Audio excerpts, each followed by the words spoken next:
Dzień dobry. Dziś trochę nietypowo, bo film z moim podkładem głosowym. Zapraszam na krótką wycieczkę po Warszawie. Rozpoczniemy od Pałacu Kultury, a zakończymy na Starym Mieście.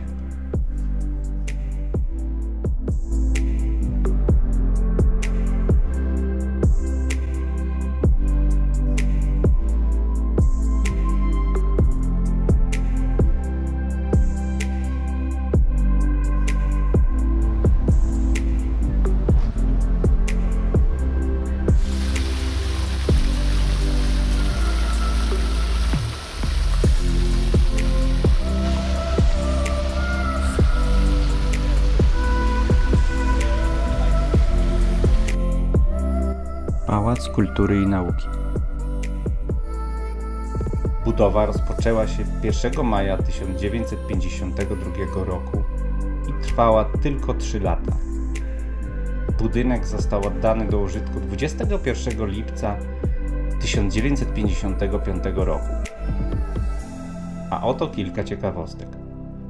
Do jego powstania zużyto ponad 40 milionów cegieł i 26 000 ton stali. W trakcie trwania budowy śmierć poniosło 16 robotników. Pałac mierzy 237 metrów, liczy 46 pięter, w tym 2 podziemne i 3288 pomieszczeń. W podziemiach pałacu mieszkają dokarmiane przez urzędników koty. Na wysokości 42 kondygnacji swoje siedlisko w 1998 roku założyły sokoły wędrowne, a na poziomie 6. piętra znajduje się pasieka miejskich pszczół.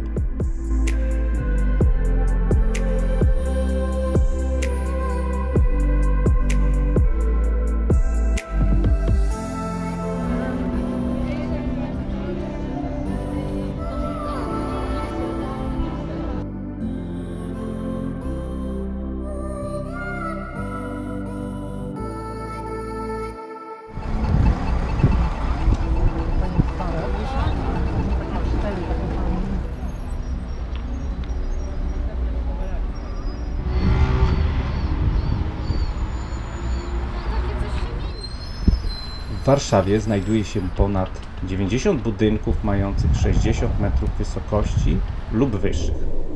Są to głównie wieżowce oraz w mniejszym stopniu świątynie. Warszawskie wieżowce należą do najwyższych w Polsce, jak również do najwyższych w Europie. Przystanek Rondo ONZ. Następny przystanek Dworzec Centralny. Warsaw Central Railway Station.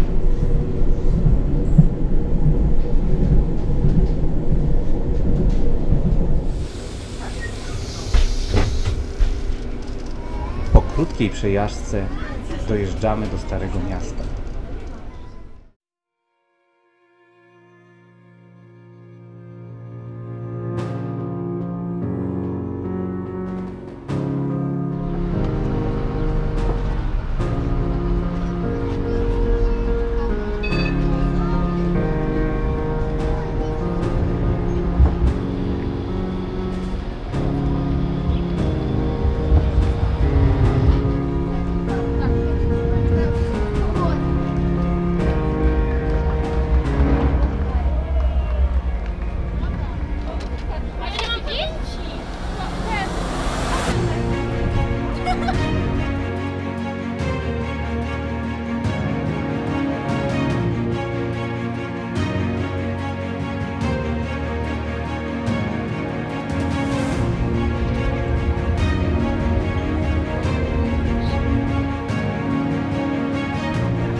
Kilka słów na temat Starego Miasta. Na terenie Starego Miasta w Warszawie znajduje się wiele zabytków, które zostały pieczołowicie odrestaurowane lub wręcz odbudowane po zniszczeniach wojennych. Do najważniejszych zaliczyć należy Zamek Królewski, Katedrę Świętego Jana, Kościół Jezuitów, zespół murów obronnych z barbakanem. Większość istniejących przed wojną kamienic pochodzących z XV do XIX wieku. Po południowej stronie Zamku Królewskiego zobaczyć możemy szczątki dawnych trzonów pomnika. Trzon kolumny Zygmunta w Warszawie wznoszony był 3 razy. Pierwsza podstawa została wykonana w 1644 roku z tzw. marmuru chęcińskiego. Wadą skały jest mała odporność na wietrzenie, dlatego trzon szybko uległ zniszczeniu. O, tu jest pierwszy trzon.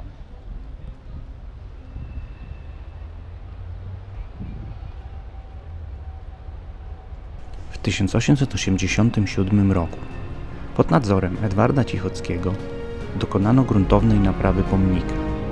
Zniszczony trzon zastąpiono różowym granitem sprowadzonym z Włoch.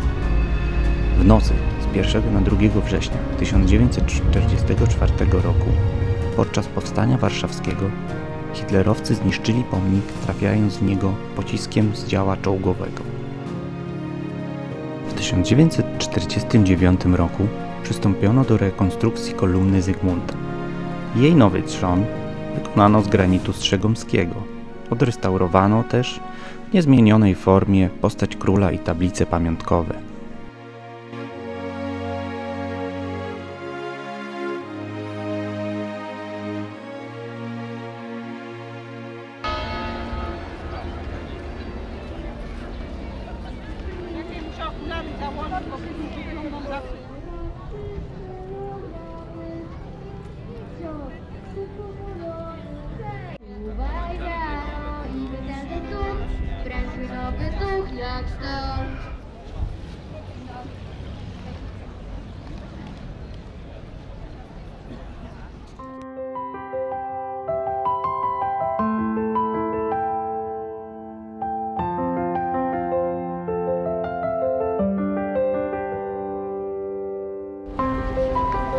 Warszawskie Stare Miasto jest przykładem pełnej rekonstrukcji ze zniszczeń wojennych tak dużego obszaru miejskiego.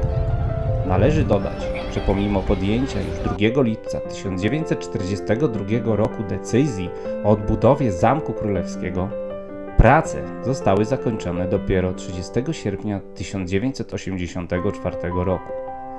Fundusze na odbudowę zamku niemal w 100% uzyskane zostały ze składek społecznych.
Ogrody zamkowe to dziś wymarzone miejsce odpoczynku, dostępne dla wszystkich chętnych.